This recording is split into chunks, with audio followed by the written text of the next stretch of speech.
Hello guys, welcome back to this channel. Guys, इस video के अंदर हम लोग बात करेंगे रिलायंस कम्युनिकेशन लिमिटेड के बारे में। आप लोग अगर नए हो इस चैनल पे तो सब्सक्राइब करके बेल आइकन को हिट कर लीजिए ताकि नोटिफिकेशंस आप तक मिलें और आप सबसे पहले देख पाएँ। इस वीडियो में हम लोग देखेंगे रिलायंस कम्युनिकेशन लिमिटेड के बारे में।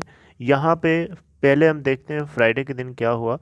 फ्राइडे के दिन की सिचुएशन को अगर आप देखेंगे तो 2.15 की प्रीवियस क्लोजिंग के बाद 2.15 पे ही ओपन हुआ और 2.05 का लोअर बनाता है और 2.15 यानी अपने अपर सर्किट के ऊपर, अपर सर्किट नहीं, अपर सर्किट तो 2.25 का लगा था, ये 2.15 से हाई नहीं बनाता है और लोअर सर्किट 2.05 के ऊपर जा करके ये बंद भी होता है, क्लोज भी होता है।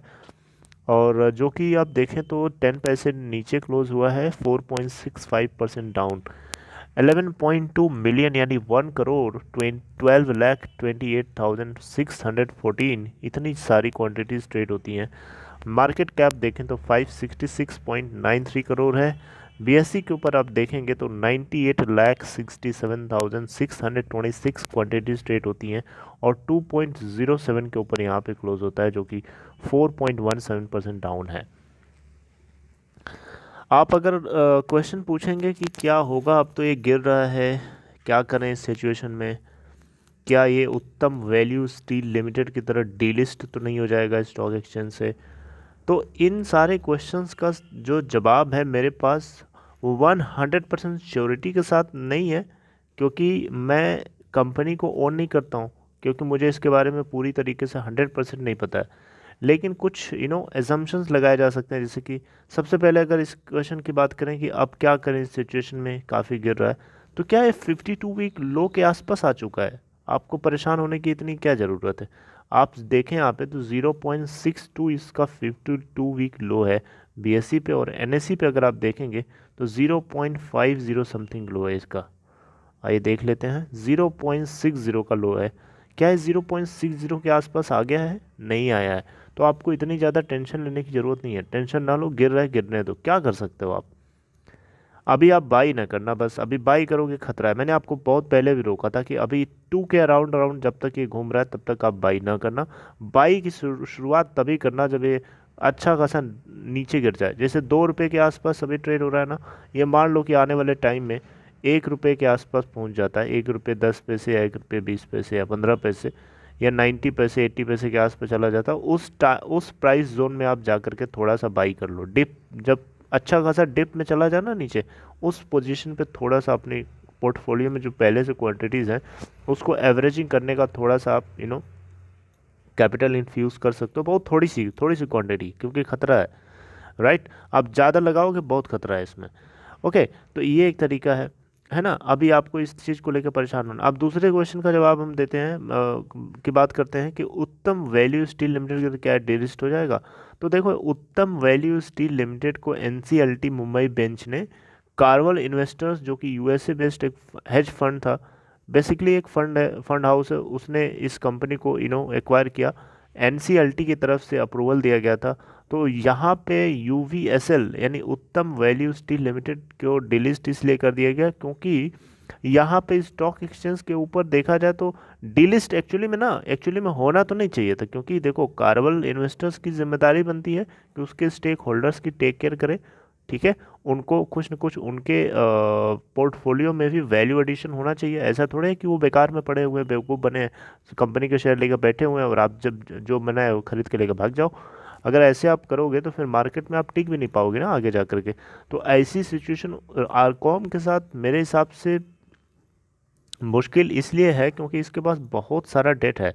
इतना सारा डेट को लिक्विफाई करना या डिलिस्ट करने से क्या फ़ायदा मिलने वाला है? इससे बढ़िया यही है, एक ही तरीका है कि आप स्टेक होल्डर्स को बने रहने दो और अपना काम करो और कंपनी को यूवीएसएल को दे दो। यूवीएसएल, अब देखो यहाँ पे यूवीएसएल को अगर एक कंपनी मिल भी जाती है एनसीएलटी के थ्रू अप्रूव होकर के, तो यूवीएसएल आगे इस कंपनी का क्या करता है इसके बारे में मैं नहीं बता सकता। ये यूवीएसएल जब एक्वायर करेगा तभी वो उसके हाथ में एक्चुअली बन जाएगी ना। अब वो जो चाहे वो कर सकता है।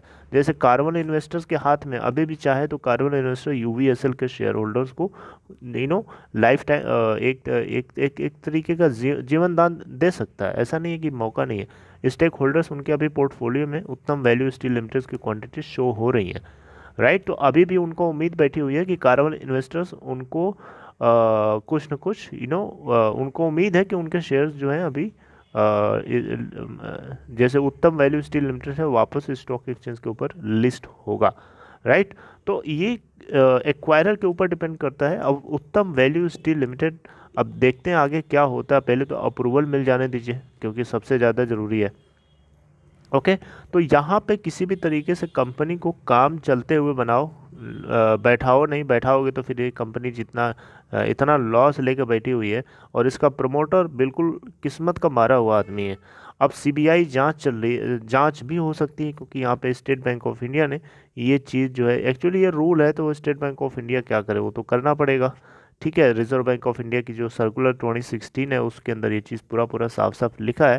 हालांकि उसको लेकर के बहुत सारे लोगों ने क्वेश्चन भी किया कि ये गलत है, ये किसी भी नो एक चांस नहीं देता है कि अब मतलब नोटिफिकेशन नहीं देता है, आपको पहले नोटिफाई करना चाहिए कि हाँ आपका अकाउंट फ्रॉड हो सकता है, आप इसके ऊपर क्या जवाब देंगे 2 से 3 दिन के अंदर, राइट। तो इस तरीके की कोई प्रोविज़न नहीं है इसके अंदर, तो इसको लेकर के बहुत सारे फ्लॉ है, ड्रॉबैक्स है, लोग इस तरीके की बातें करते हैं। हालांकि हाई कोर्ट से इसी चीज़ को लेकर के स्टे लगाया हुआ है क्यों क्यूओ स्टेटस को मेंटेन करने का। और 13 जनवरी को आप बहुत ज़्यादा अलर्ट रहिएगा क्योंकि 13 जनवरी के दिन आरकॉम से रिलेटेड कुछ न कुछ अनाउंसमेंट होगा हाई कोर्ट के अंदर, दिल्ली हाई कोर्ट के अंदर, और उसको लेकर के इसकी दिशा और डायरेक्शन चेंज हो सकती है, ठीक है। और एनसीएलटी मुंबई बेंच भी इसके ऊपर, इसकी 3 कंपनीज बेसिकली, आरकॉम की 2 यूनिट्स और थी, आरटीएल और आर इंफ्रा। तो आर इंफ्रा तो एनसीएलटी ने अप्रूव कर दिया था कि वो जियो उसको एक्वायर करेगा।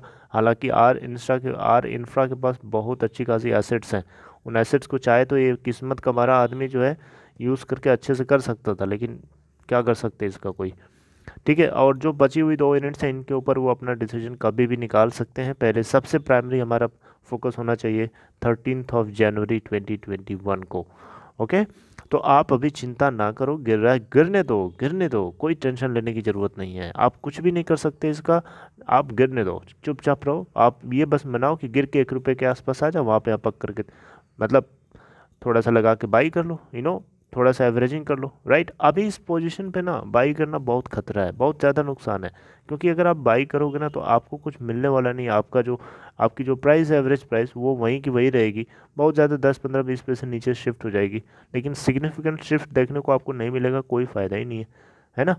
इसीलिए आप शांति से बना के रखो, अगर कुछ अच्छा होता है तो डेफिनेटली ऊपर जाएगा, नहीं तो फिर कुछ नहीं होगा, बना रहेगा, ओके। तो आप ज़्यादा टेंशन लेने की ज़रूरत नहीं है, परेशान ना हो, उससे कोई फ़ायदा नहीं है। और लॉस में बुक करके भागने से क्या बेटर है, बढ़िया है यार, शांति से बने रहो, ओके। लॉस में बुक करके जाओगे फिर आप पैनिक करोगे बार बार कि हमने इतना लॉस कर दिया, आपसे वो चीज़ भूली नहीं जाएगी, आपको बार बार पिंच करेगी, ओके। तो इसीलिए मैं आपसे सजेस्ट करता हूँ कि लॉस ना बुक करो, बेटर है कि जैसा है वैसे रहने दो, स्टेटस क्यों आप भी मेंटेन करके रखो इसके लिए अपने आप से। तो बस यहीं तक इस वीडियो में, आई होप आप लोगों को ये चीज़ जो है थोड़ी सी क्लैरिफाई हुई होगी कि उत्तम वैल्यू स्टील लिमिटेड की तरह डिलिस्ट होगा या नहीं होगा, ओके। अब ये एक्वायरर के ऊपर डिपेंड करता है कि वो क्या कर रहा है। हालांकि सिचुएशन थोड़ी सी इसके साथ ज़्यादा अब आप समझ रहे होंगे कि मैं क्या बोल रहा हूँ, उसी चीज़ को बार बार बोलना से टाइम वेस्ट होता है। So this is all, take care of yourself, thank you for watching this video. आपसे नई अपडेट के साथ मिलता हूँ, तब तक अपना ख्याल रखिए।